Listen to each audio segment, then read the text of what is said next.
Dunkin' has a whole new line of handcrafted signature lattes. Blueberry Crisp, Caramel Craze, and Cocoa Mocha. They're so delicious, you'll realize that you've been spending a whole latte time drinking the wrong coffee. So even though you've been together for years, it's time to say goodbye to your ex, Coffee Place. Because you've got a latte love for Dunkin's signature lattes. Sipping is believing with Dunkin's new handcrafted signature lattes, like Blueberry Crisp, Caramel Craze, or Cocoa Mocha. America runs on Dunkin'. Price and participation may vary. Limited time offer. My daddy served in the army. Put a bow on this, Bernie, when you consider Osama bin Laden was the mastermind behind 9/11. He was the guy. Never be closure for people, of course, who suffered losses that day. All the folks, as you pointed out a couple of times today, Bernard, reading names as we speak down by the Freedom Tower. But there was some sense of closure when, in fact, Osama bin Laden was killed by our heroes. And I'll never forget that night. Tell me about that. I mean, when everybody heard about it, I remember watching on TV. I mean, we were thrilled, of course, but people flocked to the White House and celebrated because Osama bin Laden was killed. All thanks to our next guest. Robert O'Neill was the guy that actually put the bullet right between the eyes of Osama bin Laden. He's been on this show many, many times, become a good friend of ours. And he's live from some undisclosed location today, because that's hilarious, Robert. I love that. But hey, that's guys, true. How you doing? Hey, how are you, pal? Okay? What's up, Rob? I'm all right. It's a tough day today. I mean, this is something that's not just mourning for America, but it's mourning for our lives, the Western world. There's 90-plus countries in the towers alone that were affected. We lost people there, and it's just a moment of reflection. Like it's one of those mornings you got to wake up and say, well, you know, what's important in life. And I called my kids last night. I called buddies, and I said, hey, tonight do me a favor, hug your wife a little tighter. Give someone a call because it's September 10th, and some people 18 years ago never get that day back. You got to remember what's actually important. It's not this political nonsense. It's it's reality, and so it affects me a lot. But I'm okay. Long story short, how you guys doing? We're doing well. We could be a lot worse. Listen, I got to tell you, I love your tweets. I mean, you're calling out the squad. It's 9:21 Eastern Standard Time on 9/11. Nothing from the squad. And then 28 minutes ago, he writes, Elon, Minnesota, some people must still be sleeping. That's fine. That's what I'm saying. Some people did something. And look, like I said, it shouldn't be political, but like Elizabeth Warren said something, Joe Biden said something, Bernie Sanders said something, and the squad, nothing, not a peep. Yeah, and people are voting for these people. It blows my mind that we've not only have we allowed these people into office, but we have our own people voting for these people. Yeah, it's hard to believe. But again, what are they going to say? I mean, if they say anything that's really, they try to come off as sensitive or patriotic, it's going to be phony, because you know what they originally said. They're not going to double up on a day like today, so I'm not surprised. You won't hear a word. You won't hear a word from them. No, you're not going to hear a word. Of course not. So let's get into this. You know, we're just talking, Bernie and I, about Pat Tillman and how we decided to forfeit literally millions of dollars and beautiful family to go to Afghanistan after he saw the towers come down on television. And, of course, he was subsequently tragically killed, friendly fire. What about you? Your day, were you already in the service on 9/11? I was already part of SEAL Team 2, and I was in Germany. And we had just finished up rotation in Kosovo, and we thought that was the biggest thing in town, because we really haven't been in war since Vietnam. We had a couple things, 83 Grenada, Panama in '89, Desert Storm, but we hadn't really done much. And so I was in Germany, and I was actually sending an email to some friends, and we were watching the news, and they said, yeah, a plane hit one of the towers. They didn't know which tower. And we're watching it, and they were saying, yeah, apparently a Cessna or a small plane. And a couple of buddies and I were looking at the tower like, that's a big, big tower. That's not a small plane. And as we're sitting there, we saw the second plane hit. And I remember one of my guys said, did you see that? Did you see that second plane? And we're like, yeah. And we said, we're under attack. One of my guys within 30 seconds said, Osama bin Laden and Al-Qaeda. And like, we're at war. We're at war now. This is it. Everything just changed. And we knew it right then. And just, it's a horrible day. But, I mean, you got to think back and remember those people that were in those towers, the people that were on the Flight 93, in the Pentagon. Just because we're in a 24-hour news cycle doesn't mean it's over.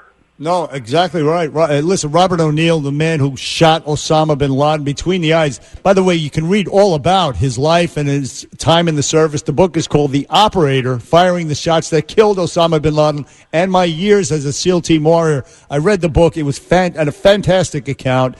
And, Robert, let me ask you this question. On a day like today, what do you take part in? What ceremony? I mean, you got to be doing something.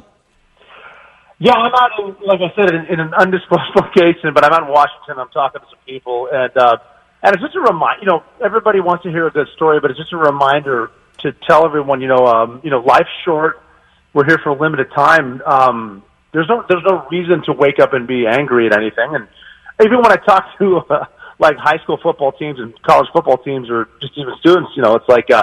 Don't wake up angry, because none of us are getting out of this alive. So just give someone a hug and realize what's important and stop being angry about everything. Oh, man, I couldn't agree more. Hey, but Robert, tell us this. We came to find, of course, that it was Osama behind this. And I remember George Bush. We played it earlier this morning, standing on top of the wreckage going, you did this, we're going to get you. And so we know it's bin Laden. Now, of course, we spend an awful lot of time trying to find him. We do find him. He's in Pakistan somewhere. And then they go to you, right? I mean, tell me about the time where they came to you and said, we know where he is. Now your mission is go kill him. Well, they didn't come to me. They came to my team. And I was lucky enough, sometimes you're in the right place at the right time. They just told us there were some CIA women some three-letter agency women that found him. And they were explaining to us where he is. And it took them a few hours to explain it. And eventually we were like, look, we don't need to know how the sausage is made. Let's tell me where I take my sledgehammer and my gun. We'll go in there. Wow. And but it was a group of women, a couple of dudes, and there's so many people behind the scenes that got us there. It's the intelligence people for years and years, and then it's the government that decides, and it's the pilots that flew us, and it's the aircrew guys that put their butts in the seats and risked their lives so they could open the doors for us to get out and do Navy SEAL. But did you know prior to all these people getting all this information, which eventually led to you killing him, did you know before that when in fact they found him, it was going to be your unit and I would have to go get him? Yeah, when they sent us, they picked 28 guys, and we ended up rounding it down to 23 based on weight, and we knew exactly what we were doing, and we accepted it. It was one of those things where we were pretty sure we were going to die, but it was almost like one of those Braveheart moments where it's like, I know I'm going to die going in, but if I live to be 90 years old, if I could trade every day from 90 back until 27 or whatever, just for that one chance, would I do it? And the answer is yes, and we all accepted that. And it was so, we were just focused. We weren't even scared anymore. We were just focused on what we're doing, and we went in. And I mean, the hardest part of the mission was when I shot him, we killed him, and some of my buddies explained to me that I killed him, and I asked them, what do we do now? The hardest part was, well, let's leave. Let's see if we can get back. And so it was at 90 minutes flying back to Afghanistan. It's crazy. After having lost a helicopter on landing, upon landing, you came in with two and you went out with one. Well, we came in with two, and one of the pilots are they don't get enough credit. I really hope some of those guys write books, because the pilot in the first helicopter decided where to crash land it. And he made a decision in the blink of an eye to save everyone on the helicopter. And then other pilots came in to save us. So the Army pilots are the best in the world. And I'm sorry, Navy pilots, sorry, Air Force pilots, but Army pilots are the best in the world. And then they flew us out. And it was just, it's one of those things where the realization, like after I shot bin Laden, one of my guys came up to me and I'm standing there and he said, "Are you good?" And I said, "No.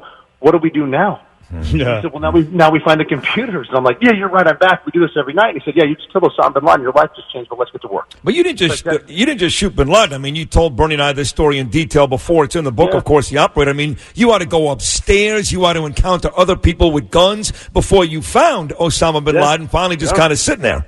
Well, I mean, that was easy for me because I was sort of in the back, and all I did was watch cool guys do cool stuff. So I'm just following him, and then it turned into, when we were at the final set of stairs, one of my guys, and I don't know how this guy doesn't have the Medal of Honor yet, he went one way, I went the other, and then I'm not famous, I just shot someone that's famous because he was just there, because based on the brave guy in front of me, it was amazing. And then we leave. You got to love the humility of these warriors. You really do. Unbelievable. Hey, listen, Robert O'Neill, the man who shot Osama bin Laden. Look, he was, of course, Osama bin Laden was the leader of Al Qaeda, but the mastermind was this guy Khalid Sheikh Mohammed. Sheikh Mohammed, yes. And who, by the way, has not been tried yet. And the fact that he has to be tried as a criminal instead of a soldier of war or whatever should have been executed 17 years ago or whenever they caught him. But it's not even the fact that he needs to be tried. What bothers me is there are Americans defending him. These scumbag lawyers are defending him. Mm. Yes. And it's coming down to it. He's going to get executed, and I couldn't give a rip about this dude, but he wants to get executed because he wants to go to paradise. He's going to hell, as far as I'm concerned. I hope to go down there and talk against him. And if they need someone to execute him, I'm the guy. Well, we know you're good at that. Yeah, we know you're good at that. Are you surprised, though, a bit here, Robert, your brothers and sisters, whether you agree with the Iraq War or not? Fact is, they did a really good job, and for a couple of years there until Obama decided to pull out of the troops, we were actually winning that war in Iraq. But you know what? Yeah, I mean, we're winning a lot of these wars, but the problem that we're dealing with now, and you see it right now with, do we bring Taliban to the States to negotiate? But you know what we're doing wrong? Is we have these 4-star generals in charge, which we shouldn't. We need to get the young stud Army major, Green Beret, who knows what's going on. Get rid of these damn generals. Just, look at John Bolton. Like, a great job for whatever you did. Beat it. Right. Well, he's fine. No, I'm with you. Yeah, but are you surprised? There's a Green Beret officer named Ben Collins who's an expert on all this stuff. He's the guy that needs to take the job now. And get rid of these Army look, I have nothing but respect for senior officers, but we haven't won a war since 1945. Right. All this nation-building stuff. Yeah. Why are we bringing these dinosaurs in? Let's stop it. Bring in the young guys. Bring in the killing machines and the guys who are serious. The guy literally can make a decision in a few seconds and then, go to lunch, come back, and then make another decision. Right. Did you read about that? The story they just bombed this island in the Tigris River in Iraq. 40,000 pounds of bombs. It was infested with ISIS. That's the kind of thinking that we need. That's the kind of the type of action we should be taking, as opposed to dipping people's thumbs in ink to prove that they voted. We had the war in Afghanistan won in 2005.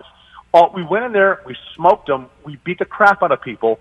Instead of nation building, Marines don't build nations. They walk in, they break stuff, they hurt people, and as they're leaving, all you say is, no. Bingo. Don't do it again. And you leave. I love it. Are we really going to build Afghanistan? Alexander the Great tried. How'd that work out? It's still the Brits tried, the Russians tried. Nobody can do it. Well, listen, thank you for coming on this day, and thank you for your very important role in the history of this country. We love you here in the Bernie and Sid Show. Whatever you're doing in Washington, be careful and come back and see us, okay? Yeah, I got to get in the studio. We'd love to see you. Yeah, thank you very much, Rob O'Neill. Robert O'Neill. The operator is the book.